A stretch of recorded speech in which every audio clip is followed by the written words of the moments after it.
rubbing. You know, it's not. Yeah.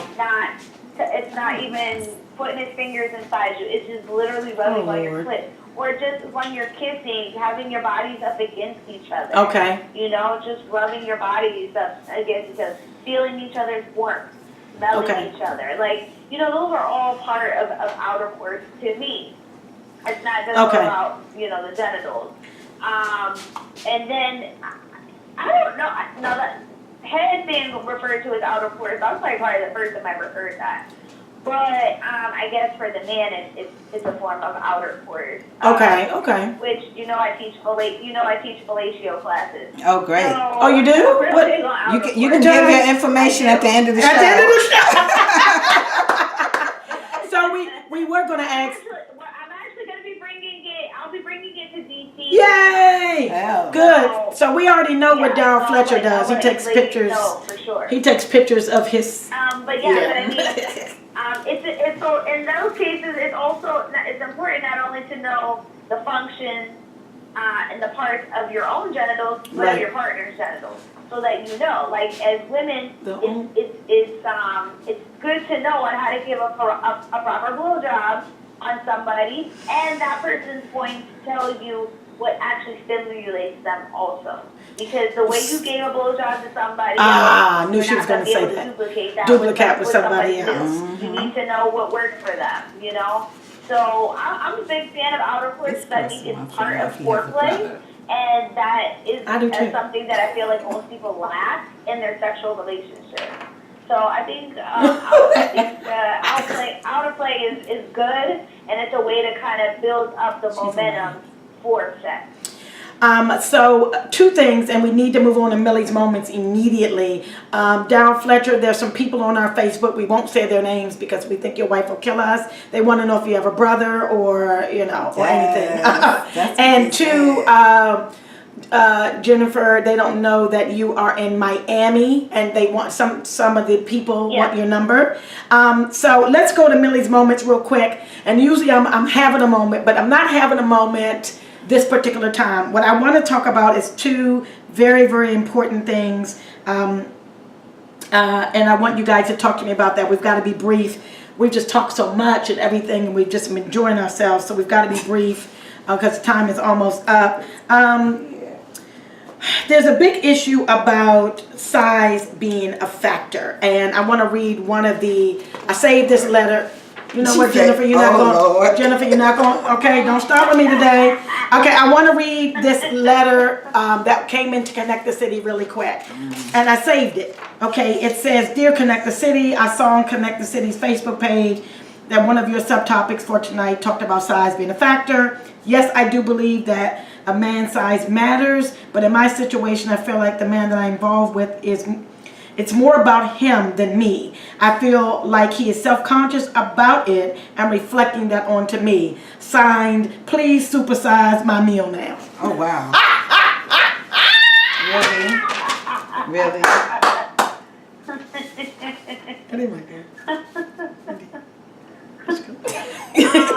Okay, wait. What was her question? So basically, what she was saying was sometimes I guess size does matter, but it doesn't really matter that much to her. And what she was saying was she feels like size matters more to him, and then he reflects that onto her. What should she do about that? Because maybe he doesn't have. Well, he doesn't have the big, safari penis. Right. I'm sorry, I saw it. That's not my fault. He shouldn't have put it on Facebook. I still haven't seen it. Oh wow! Oh wow! It's nice. It's But yeah. I think if she doesn't care, which I've run into this issue before, if she doesn't care about his penis size, then she has to communicate with him that how it makes her feel when he opposes those suggestions onto her. Like she has to be willing to tell him, like, listen, you always say these things, and it kind of makes me feel uncomfortable. Okay. Because I don't really know what to say to you, because it doesn't really matter to me. I'm very happy with your penis size and the way that you perform, so I don't know where this insecurity is coming from. You know what I mean? Like, you have to be willing to talk to him about how how it makes her feel when he says these things. Right. All right. If he has some other, personal internal issues. Yeah, that's what it sounds like. Or penis size, then that's something that he could talk to a therapist about. Okay. Or he could talk to his urologist about. His urologist? So, you know, his urologist. No, I know what it is, but I don't. The gynecologist. Oh, okay. Oh, didn't know that. Ooh. If you have, go ahead, Cheryl. I would, before we get to the urologist and all of that, one of the practical steps that he may be able to take is to stop watching porn. Because that's what okay. Oh. Because he's okay. seeing the size of people on camera, and that's where he compared himself. And like I said earlier, when you compare yourself or anything, one of those things is going to lose value. And so the key thing that he has to do is stop watching porn because because unless he's walking around looking at other men's penises, how would he know what his penis size is up to? Don't men measure their penises with a ruler? No. No, regardless of measuring his own penis, and I know there are some men that do that. Right. How will he know what other men are doing versus what he has? And so he's looking at an image of, man, this dude is packing. And then he look at him himself, he's like, well, mine ain't like that. And then so once again, he's looking at the video, he's hearing the woman holler, and so he's saying, well, shoot, my woman don't holler like that. Well, maybe, so all these images are playing in his head that are feeding his insecurity. And so he said, be cool with it. Then first thing is, hey, stop watching the porn. 2, embrace who you are and just love yourself from the place where you are. And then if you want to go add some pictures or whatever, then go to your rod and do all that other kind of stuff. Right. In my experience, most men get those insecurities based on a comment a previous woman has said to them. Most of the time, it's because some other woman, kind of like we were talking about earlier, compared his penis to somebody else she was with, and now that created a complex for him or an insecurity. But I do agree with Daryl. Porn is a big one, but also it comes from past experiences with another woman. Okay. You know? And that's why I always tell women, if a guy asks you what's the biggest dick you ever been with, do not tell him, because then where do you go from there? What is that information going to do for him? It's right. Oh, wow. If he's smaller than that other person. So when guys ask those kind of questions, I always say it doesn't matter. It's not relevant. I was going to say, isn't big relative? Those are kind of trick questions with people. Well, everybody said. Isn't big? Isn't big? Asking how big of a penis have you been with, or that you've seen? That's now going to create an issue. You know what I mean? And it's not. It really isn't relevant information because you're choosing to be with that person. Right. So you're saying, and who's measuring penises? You're not going to go around measuring the penises, or if they have on gray sweatpants. That's not my fault. Okay, I'm sorry. All right, so we've got to get ready to get out of here, guys. So you're saying that they're either watching porn or someone has told them, because I had a girlfriend who said that she really liked this guy. She liked his conversation and everything, and then I can't remember what she said, but his statement to her was, you know what, I don't even think we can date or whatever. I got a small penis. Right off the break. She was like, what? He just said it. I have a small penis. And he said it like more than once. And he just knocked himself out the game in the beginning because that was his insecurity. And we do have to go, but what does she do? Well, it doesn't matter now, but why do men do that? Like what? I mean, I've had that happen before. I've had that happen before, and honestly, that's something that's something that's happened to them. Okay, like, someone said thing that's happened in past experiences, or some woman or somebody said. We can't always assume that it's always like their partner, but sometimes when guys are just joking around in the locker room, they're at the gym together, and his friends might have said something. You know what I mean? Or you do watch porn and they don't ever have anyone in there with small penises. You know what I mean? So there could be other factors that happen, and it's your job as a partner. If she's engaging with him, it's her job to kind of help be there and support him and kind of stroke his ego to make him feel good about not his penis size, but that she wants to be intimate with him. And it doesn't really it's not a factor for her. But if he continues to bring it up and have a real issue with his own body, as we all have things about our bodies we don't like, you have to be willing to deal with that yourself. You can't, you know what I mean? Like to a certain degree, you have to deal with those things yourself and seek other help with it. So, she can try to talk to him about it, but if he's resistant, then that's something she's gonna have to let him sort out on his own. Well, we're gonna go into JV's thoughts. JV's got a couple of Can't thoughts. wait for these thoughts. Woo!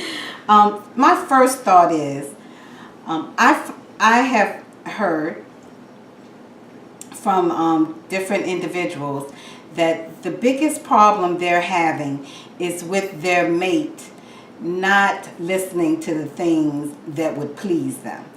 They want to do what they want to do, and they don't listen to what's really going to please you.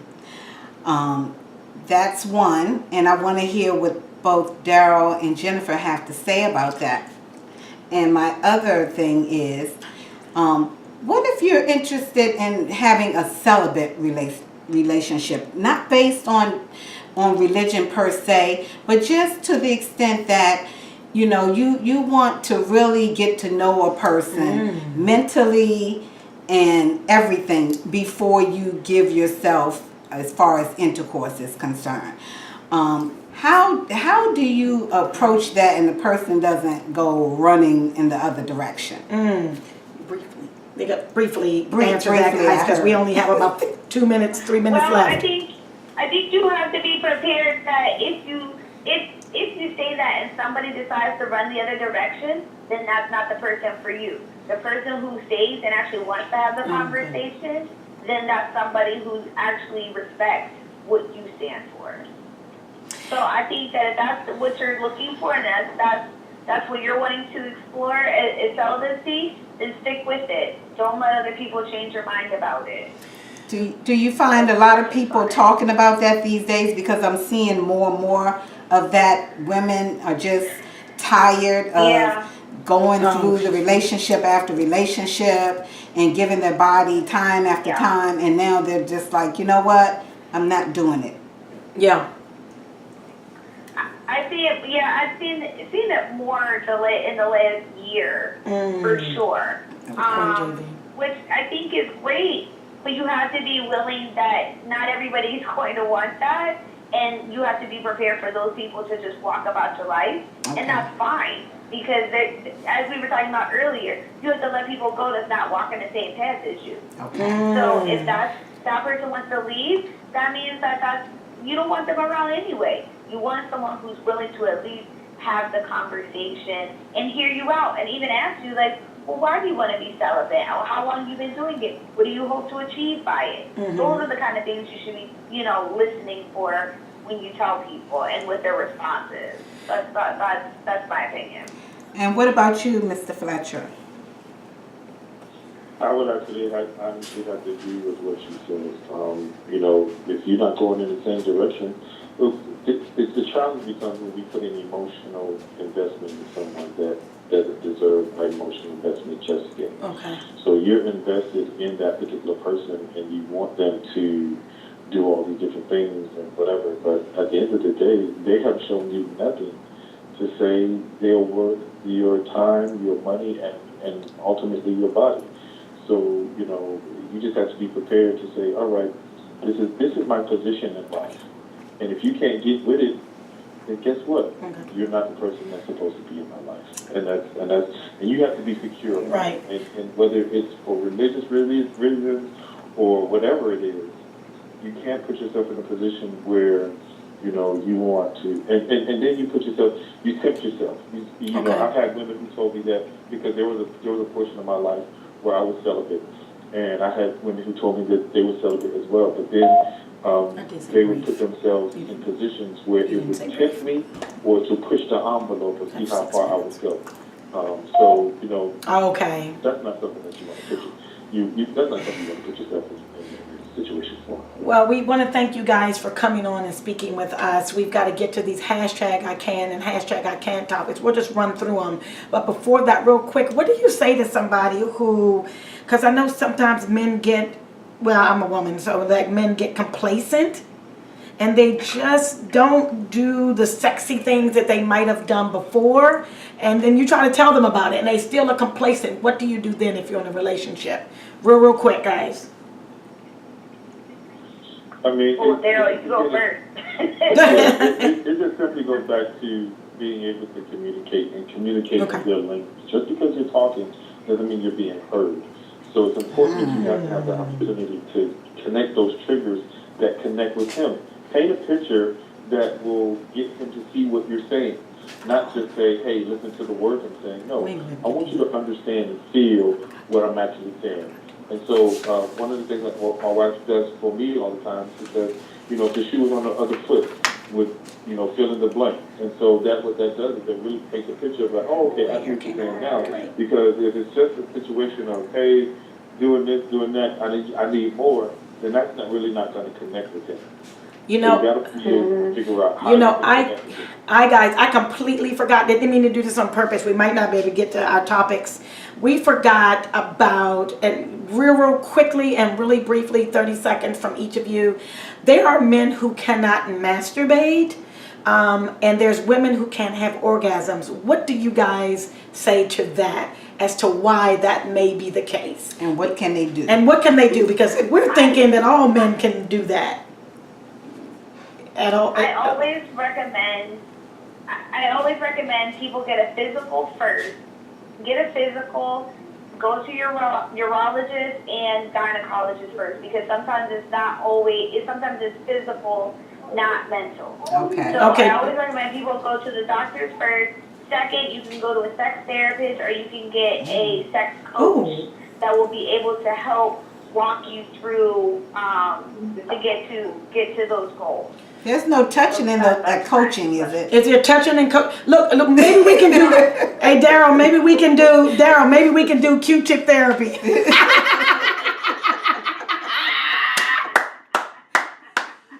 So Daryl, real quick, I know you said something I think that's hilarious. Daryl, I'm going to tease you about that forever now, sir. And I'm just going to be kidding, but I could have sworn you said it was a little something different to me earlier, that for the most part it's mental, especially with the men who can't masturbate.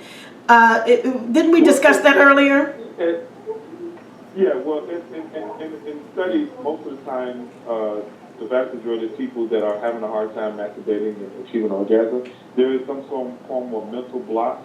But I would agree with Jennifer that there I believe there is a small percentage that it's something biological. So you want to cover your bases on both, you know, because many times women may have been molested, you know. Okay, yeah, we did discuss that. Yeah. And they kind of, and that mental place, it kind of blocks them from achieving or getting to that level of ecstasy or getting to that level of pleasure. Mm-hmm. And so if those are the type of situations, then, you know, there are different therapists that will help you, you know, untangle all those subconscious things that are going in your head that will allow you to achieve some of those levels of ecstasy that you've been looking for. And maybe some just don't know. Some maybe just, how don't you know? Okay, so real quick, we're going to go through the hashtag I can and hashtag I can't topics. I don't think we'll get to them all. We do have a caller with the last four digits of 6489. Caller, you on with Connect the City. May we have your name? And that's fine. We're at 2 minutes left for the show. Okay, so JV, let's run through them real quick. Can we? Go. No. Oh, you want to talk about Trump? I didn't. No, okay. The first one's condolences to Cosby. we want to give our condolences to the Cosby family. Bill Cosby lost his daughter Insa. Trump says that he would have tried to. You know what? I'm not reading that. Trump wants to stop the Parkland shooters with his bare hands. I said I didn't want to But read it. besides that, he's just going to throw some guns in the teacher's hands and say, she was going to shoot him up, bang, bang, and hope you don't hit one of the kids in the process. Hashtag I Get can't. the next one. Just Y'all see this hashtag? I can't on my shirt. Okay, go ahead, JB, because I'm a little mad about that. I love this one though, guys. Maybe they can have a Tesla in front of all of the schools because now they're bulletproof. The Tesla Bulletproof Model S shields against ballistic and bio attacks. Wow. I want one of those. I'm going to go see if I can get finance for that baby. Hashtag I can. Hashtag I can on that. We want to give a special applause to basketball phenom Kevin Durant for donating $10 million to the Prince George's County Public Schools. We love him for that. The Black Panther is on his second week, and it's unstoppable, guys. Yes. 700 million going to $1 billion. And my favorite subject, we have a minute left, is if you know who Stevie J is representing himself in his $1.3 million custody case. What y'all cost? What? Anyway, let me just try it. Well, we gotta go, guys. Look, real quick, we got three festivals coming up this summer, and y'all need to check out events, the number 4 DCN.com. Check out all our festivals. We're sponsored by DC Nightlife, DCNITELIFE.com. The best place to go for your entertainment and the app City Life. And what else we got? We've got Lunch Maybe Dinner. The app, it is coming out. It's for singles. It's different. It's edgy. And it promises to deliver just lunch, guys. We want to say thank you to our special guest, Jennifer Smith. You're awesome. We thank you, Darryl Fletcher. You are so awesome. Thank you for spending this. Tell people where to Real quick. Yeah, really quick. Yes. 10 seconds. Okay, you can find me at Sex Therapist Jen on Instagram, or you can email me at sextherapistjen@gmail.com. How do you spell Jen? Jen. Jen? All right, guys, we gotta go. Sex Therapist Jen, all one word. Thank you, lady. We love you guys. My man. We didn't have to do all that. We didn't have to do all that. I just wanted to throw DC Nightlife in, and I love that. We have 3 festivals. I know, but we should have just went. But this hour and a half wasn't good enough, okay? No idea. They never said anything. Of course they didn't. Bye-bye, guys. Good night, Thank you for tuning in. And you get This to show see all was the behind the explosive. scenes stuff. Do we just need like Look. Do we need 2 hours? Did we need 2 hours, guys? Facebook Live. But wait a minute, real guys. quick. Do we have any time left? Let me tell you, real quick. Oh my God, the statements on here. I got this one I just want to read real quick. Wow. From Sunshine. Sunshine said, where you at, Sunshine? Sunshine Bland? Oh no. Go ahead. Sorry. Oh, and she says that it's her job as a woman to make him feel confident. Love it. Gina said, I just want some ass. Where can I get some in Sarasota? What? You guys are nasty. Shame on you guys. Well, she said, and she said she has a ruler. I told you. We measure or they measure. Oh Yes. my God. Guys, bye-bye. Thank you guys. Facebook Live, you guys were amazing. Tune in next week. Bye, guys. Eric said Gina put the ruler down. You put your penis right here. Let me see it. Oh, that's hilarious. Let me measure. Back it up a little bit. Thanks, guys. We appreciate y'all. Oh, that's hilarious. Bye, guys. He said, good night, ladies. Y'all looking beautiful as ever. Thank you. Appreciate the comments. Put them on Connect the City. We love all of your comments on Connect the City. Y'all have a great evening. Radio. Goodbye. We ran out of time.